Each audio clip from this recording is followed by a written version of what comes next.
형쌤입니다. 오늘은 직선의 방정식 고1 과정 개념 설명을 하겠습니다. 직선의 방정식은 여러 가지로 나타낼 수가 있는데, 첫째, 기울기가 A이고 y절편을 알았을 때 y는 ax 플러스 b다 이렇게 놓죠. 이거는 중학교 때 배웠던 건데 이거를 표준형이라고 합니다. 이거는 기울기가 존재해야죠. 이 기울기 a 값이 존재할 때입니다. 근데 기울기가 존재하지 않는 것도 있죠. 이렇게 수직선, 이거는 기울기가 존재하지 않습니다. 수학적으로는 무한대라고 표현하지만 기울기가 존재하지 않습니다. 수평선은 기울기가 얼마죠? 수평선은 기울기가 0이죠. 그래서 이 표준형은 기울기가 무한대인 이러한 거, x는 뭐 얼마다 이렇게 돼 있는 이러한 식은 나타낼 수가 없습니다. 조금 불완전한 식이라고 보면 되겠습니다. 두 번째, x절편과 y절편을 알았을 때 그 식을, 직선의 식을 빨리 알 수 있는 방법, x절편이 a이고 y절편이 b일 때 그 직선의 식은 a분의 x 플러스 b분의 y는 1이다 이렇게 놓죠. 이거는 쉽게 x절편은 y가 0일 때니까 y에다가 0을 대입해보면 바로 x가 a가 됨을 알 수 있죠. 반대로 x가 0일 때는 y절편이죠. 그때는 y좌표 값이 b가 되죠. 그래서 절편을 알았을 때는 a분의 x 플러스 b분의 y는 1이다 이렇게 놓고 풀면 쉽게 풀 수 있겠습니다.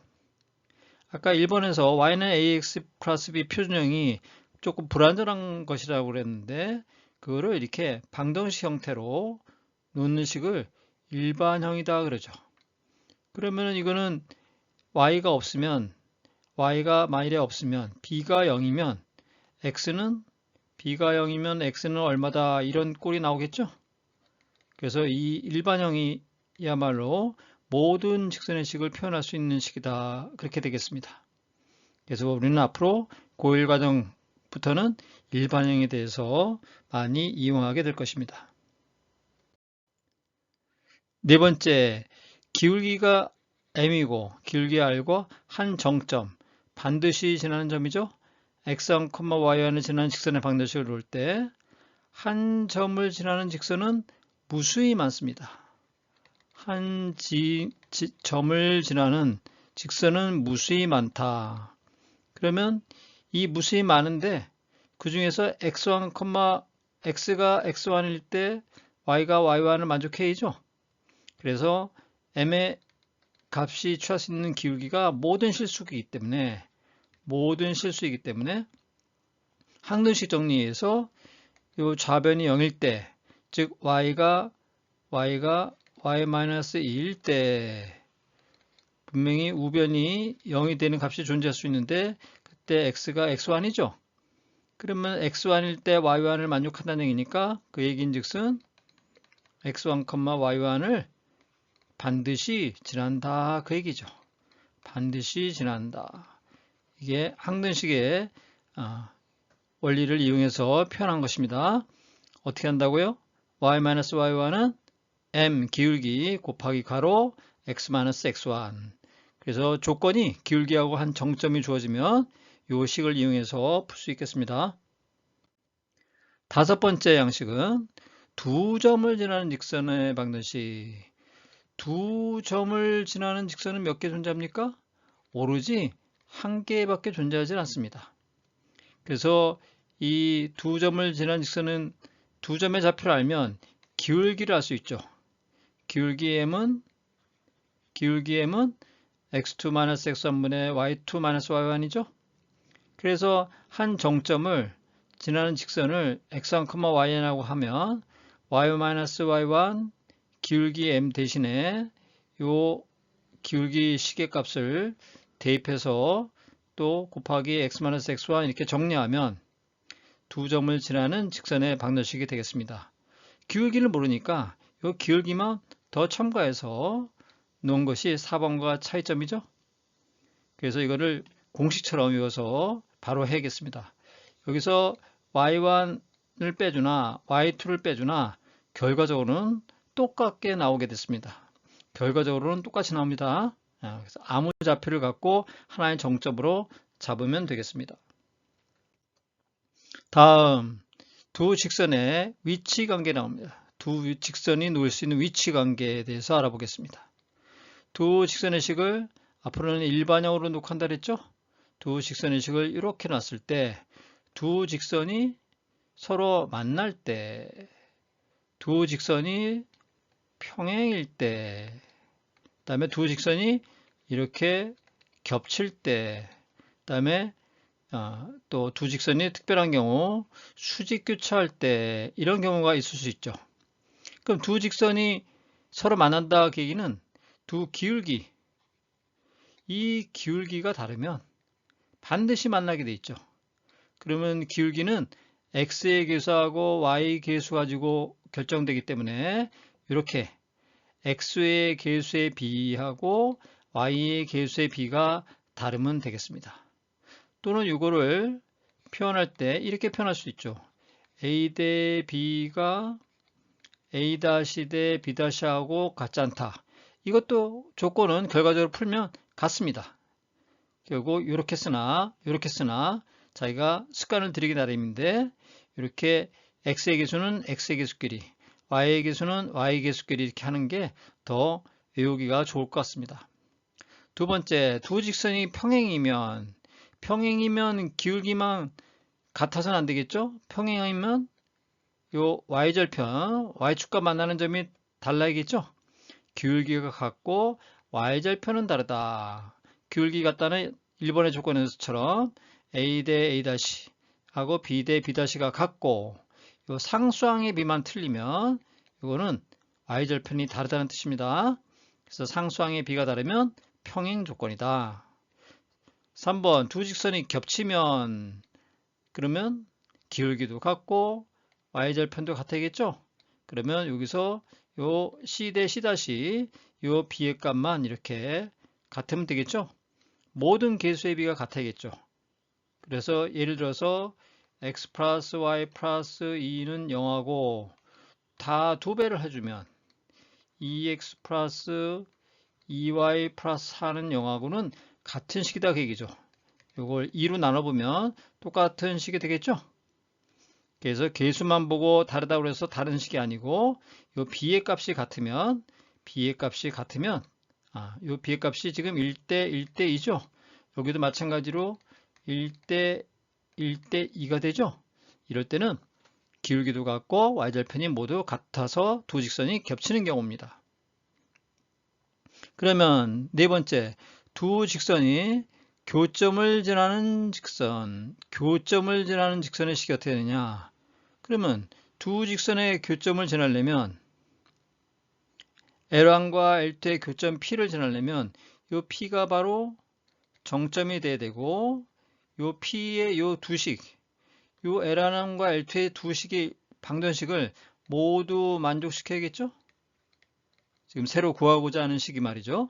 그러면 이 P는 두 식을 모두 만족시켜야 되므로 교점을 지나는 직선 L도 이 식을 항상 만족하면서 기울기가 다른 제3의 직선이 된다는 얘기입니다. 그러면 역시 항등식의 원리에서 이렇게 미지수, 실수 K로 한 식을 묶어서 이렇게 곱해주면 이 앞에 있는 식이 0일 때 뒤에 있는 이 K에 곱해져 있는 방정식이 0이 될 수 있는 거죠. K는 임의의 실수이기 때문에 K에 관한 항등식이라는 얘기죠. K의 항등식으로 본 겁니다. K의 항등식.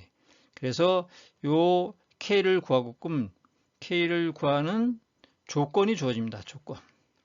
요 조건을 이용해서 K 값을 구해가지고 대입해서 정리하면 되겠습니다. 이런 유형 두 직선의 위치 관계가 세 가지가 있고 특히 두 직선의 교점을 지나는 식은 이렇게 항등식으로 놓고 풀어서 조건을 이용해서 K 값을 구하고 정리하면 그 조건에 맞는 직선의 방정식이 나오겠습니다. 7번 두 직선의 교가, 교차하는 각이죠. 교차하는 각. 두 직선의 식을 표준형으로 이렇게 두 개가 놓으면 교각, 두 직선이 이루는 각이 있을 수 있죠. 이렇게 두 직선이 놓이는 교각, 세타1, 세타2 이렇게 두 가지가 있을 수 있죠. 보통 이 X축과 X축과 양의 방향과 이루는 각을 보통 각도로 나타내기 때문에 여기서 이게 탄젠트 값이 기울기죠. 탄젠트 값, 이게 기울기입니다. 밑변분의 높이죠. 탄젠트 값. 그래서 그 교각을 세타라고 할 때 이 공식이 1 플러스 m 곱하기 m 다시 분의 m 마이너스 m 다시가 됩니다. 그럴 때 이 세타 교각이 90도면 수직 교차하면 m과 m 다시 두 기울기의 곱이 마이너스 1이 됩니다. 이거는 미적분 2 삼각함수에서 덧셈 정리해서 증명이 되겠습니다. 만약에 90도이면 그림을 쉽게 이해하기 위해서 제가 이렇게 설명하는데, 이런 그림처럼 이렇게 교차했다고 치면 여기서 L1의 기울기는 M1이고 L2의 길기는 M2라고 놨는데, 이 M1은 기울기가 탄젠트 알파입니다. X축의 양의 방향과 이루는 각이 알파죠? 이거는 이 직각삼각형에서 이 삼각형이 서 있지만, 거꾸로 되어 있지만 밑변분의 높이가 탄젠트 값입니다. 그래서 A분의 B가 되죠. L2의 기울기는 마이너스 탄젠트 베타인데, 그런데 이게 기울기가 마이너스 쪽으로 되어 있죠. 그래서 밑변분의 높이를 하기 때문에 마이너스 B분의 A가 됩니다. 삼각함수에서는 다르게 표현하지만 여러분들이 이해를 돕기 위해서 이렇게 예각을 가지고 그림처럼 설명해 주는 겁니다. 마이너스 B분의 A 됩니다. 그러면 두 기울기를 이렇게 곱해보면 A분의 B 곱하기 마이너스 B분의 A니까 마이너스 1이 되죠?